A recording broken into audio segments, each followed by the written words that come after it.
Good evening, everyone. Time for another member update. Now, this is going to be the big story of the night is Bitcoin. I'm actually going to do a story also on the CME protests, but we want to look at Bitcoin first. This is Bitcoin in the Chinese yuan. This is Huobi. Now you can see this chart actually translates the Chinese price over into dollars. As you can see, 393. A lot of ARBs need to come in here and fix this thing because it's going crazy.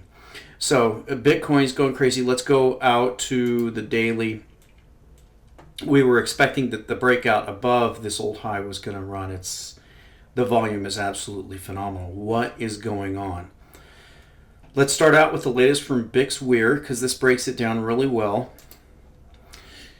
Bitcoin has been on a tear for over a month after being dormant for a long time. Over just the past 30 days, Bitcoin has risen from $250 to $350. No, this is not attributable to a new Mt. Gox trading platform that has run rampant with the hedge funds, but rather a choice between BTC and the other two safety assets that will survive the coming chaos, gold and silver.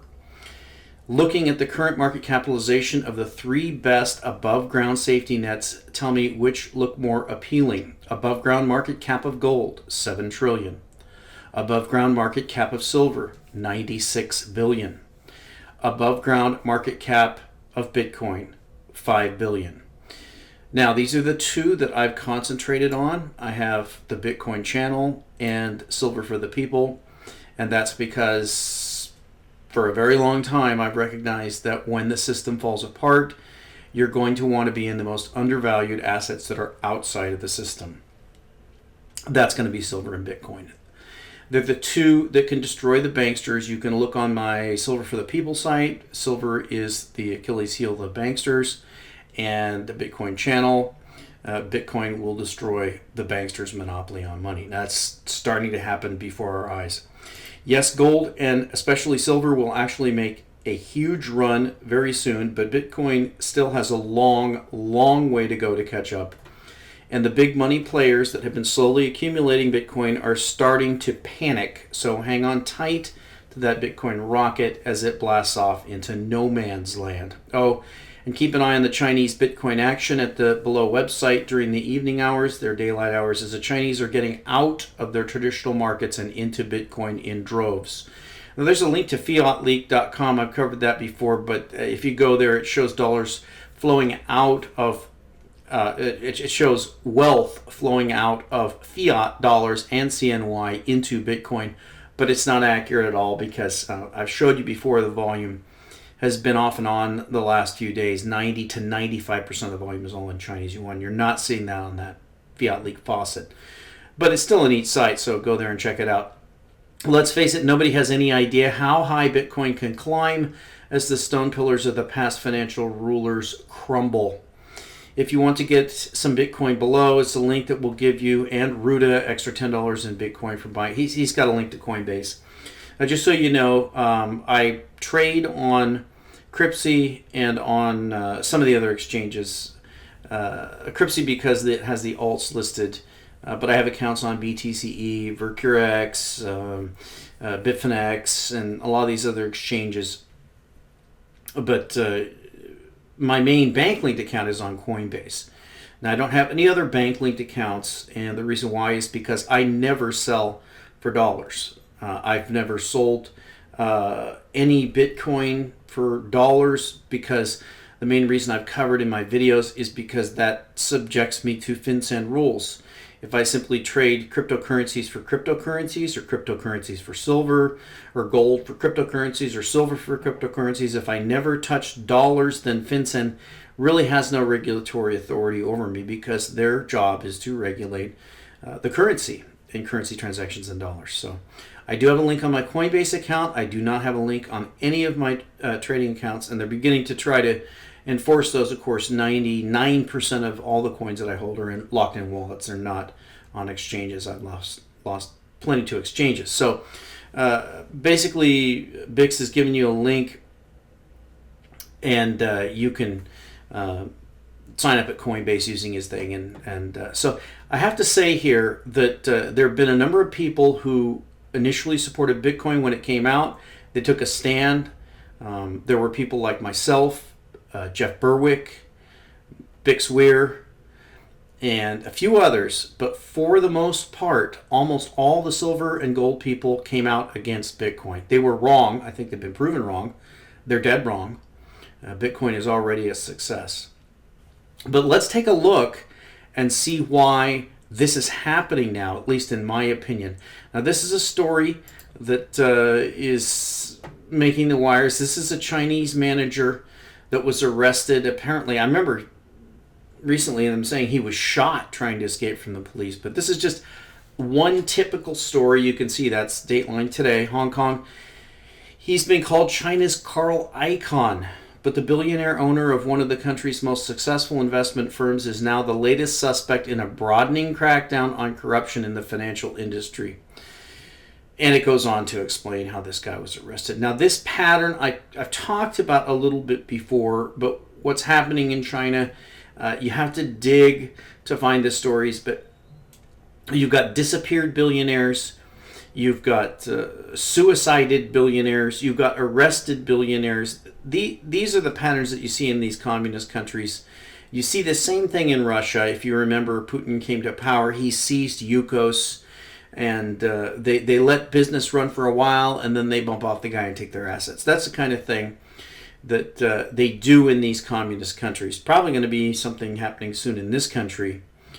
The people on Zero Hedge are about half and half, thinking that sort of thing is a good thing. And we're going to see that when we look at the CME protests. And, of course, it's billionaires funding that. But anyway, I want to concentrate on this story because I think this is the reason that we're seeing this thing right now. Now, this is a Bitcoin report that I did back. You can see June 23rd, 2011. There was a Bitcoin price at $15. But at Jennifer's behest, this was her suggestion, and I thought about what she said, and I realized that's correct. That Bitcoin, if it's real, if it can do what the promoters and creators say it can do, then obviously Bitcoin can defeat capital controls. That's something that I explained to people many, many years ago. You can see there's still only 2,000 views on this video, but you can see the world is starting to come around now. So here's an article on Zero Hedge. The reason for Bitcoin's recent 60% surge revealed. It was precisely 2 months ago on September 2nd when we explained that as a result of China's recent currency devaluation, in order to mitigate the inevitable capital outflows that such an FX move would unleash, China was scrambling to enforce capital controls in order to prevent the exit of hot and not so hot money from China's economy. We then said the following to explain why this is great news for Bitcoin, which is why we would not be surprised to see another push higher in the value of Bitcoin. It was earlier this summer when the digital currency, which can bypass capital controls and national borders with the click of a button, surged on Brexit concerns and fears of drachma return would crush the savings of an entire nation. Since then, BTC has dropped in no small part as a result of the previously documented forking of the Bitcoin XT. However, if a few 100 million Chinese decide that the time has come to use Bitcoin as the capital controls bypassing currency of choice and decide to invest even a tiny fraction of the $22 trillion in Chinese deposits in Bitcoin, whose total market cap at last check was just over $3 billion, sit back and watch as we witness the second coming of the Bitcoin bubble, one which could make the previous all-time highs in the digital currency seem like a low print. And it goes on. So Zero Hedge is going to take credit for something that I pointed out many, many years ago and was mocked by all the Zero Hedgeites at that time. But I have to admit that Tyler Durden has been somewhat friendly to Bitcoin for most of the history. So let's get back to the Bitcoin chart here. It is going crazy. Now, some people have asked about the alt currencies. they follow Bitcoin. You can see that we had the recent surge in Litecoin that actually followed on the Bitcoin move. Their market caps are very, very tiny, but you have to remember the main point is that a well-functioning, decentralized, peer-to-peer cryptocurrency, they all serve the same purpose. The purpose is to transact instantaneously and to be able to transfer money between two people anywhere in the world.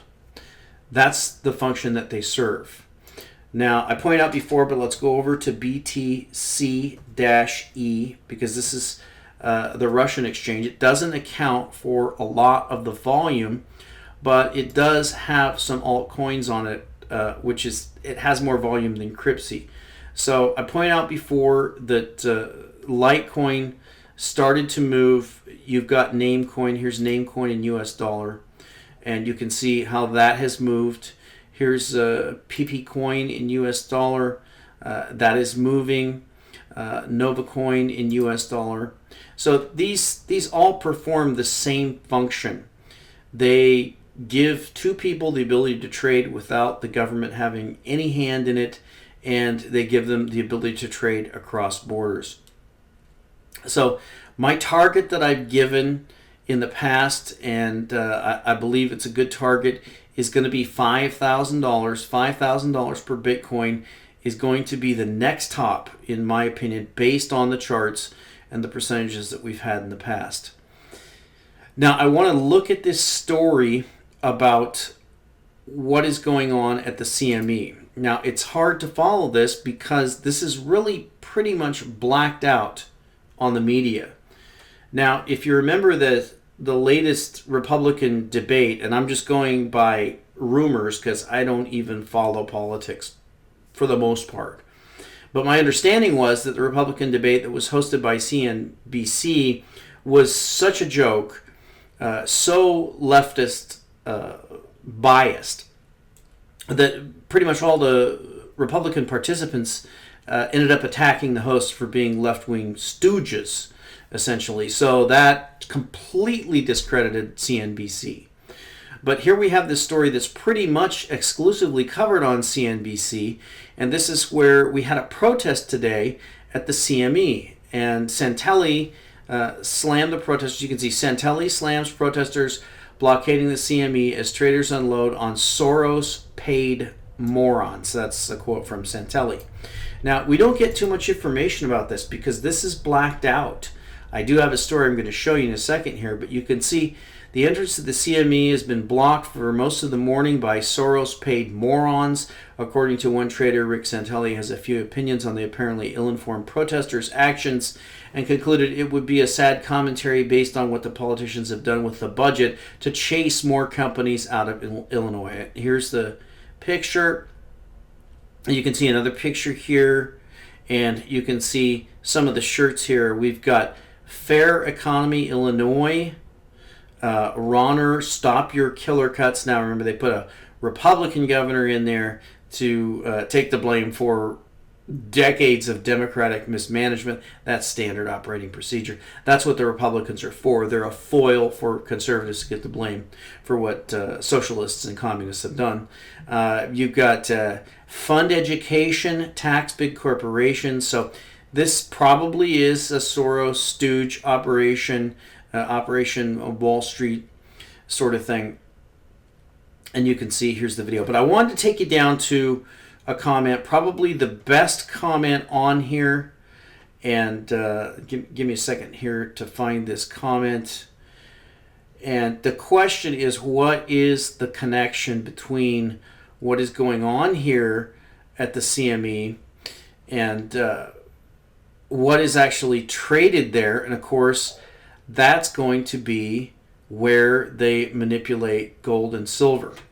So bear with me as I try to find this comment.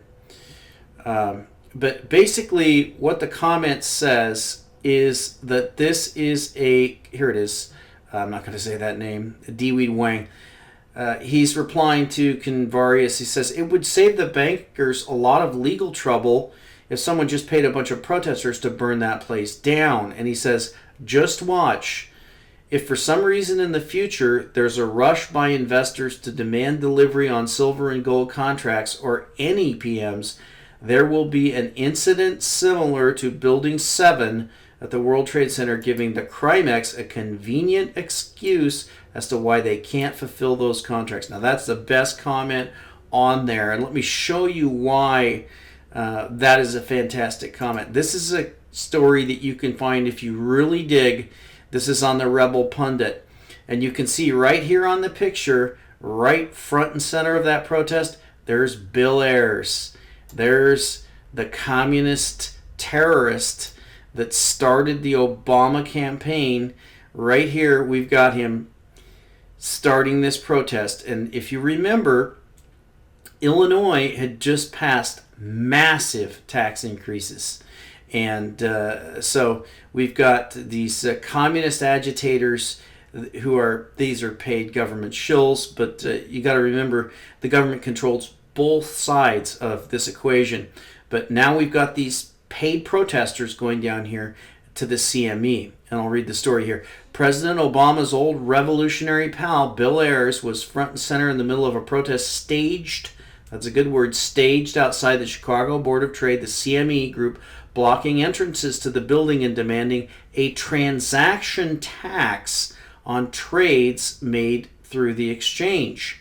Ayers can be seen in this Fox Business Live coverage, emerging from the center of the crowd, blocking the entrance. He remains center frame for almost a minute. He proceeds to stand right in front of Fox News' Jeff Flock as Flock gives oxygen to the protesters chanting. Flock either does not recognize Ayers standing right in front of his face or is not interested. Take a look, and there's the video. You can watch that. Flock also reported there have been 9 arrests at the protest. Anyone who has ever covered a Chicago protest knows that the arrestables are prearranged and determined and coordinated with the Chicago police prior to the protest. The police cuff them with wire tires, put them in the paddy wagon, and following the protest, drive them around the corner and let them off with a ticket or no charges at all. I doubt Flock will be following the truck to see that happens. Professional Chicago agitators with major support from MoveOn.org have been crying for a transaction tax against CME traders for years. So why is this news now? Now, update. Fox News reporter Jeff Flock appears to be hugging and cheerfully embracing one of the CME protesters. While it's possible the woman seen in the video is not a protester, she appears to be showing of a yellow protest t-shirt matching others in the crowd. So there you go. Here is the powers that be staging a protest. Remember, they control both sides. They control the CME, and they also control the protesters that are trying to shut down the CME. What does that tell us? It tells us that we're getting closer and closer and closer. Bitcoin price is telling us we're getting closer and closer and closer. You can see on any of the charts that anything that allows people to escape from the system that is collapsing, whether it's the Chinese trying to get their money out of China any way they can before they're arrested, or whether it's people protesting at the CME to shut down the CME to prevent the gold and silver trade, which ultimately is going to be shut down because that's another escape where people can get away from complete confiscation of their assets by out of control governments. It's all happening now, and it's really accelerating. And we'll talk to you next time.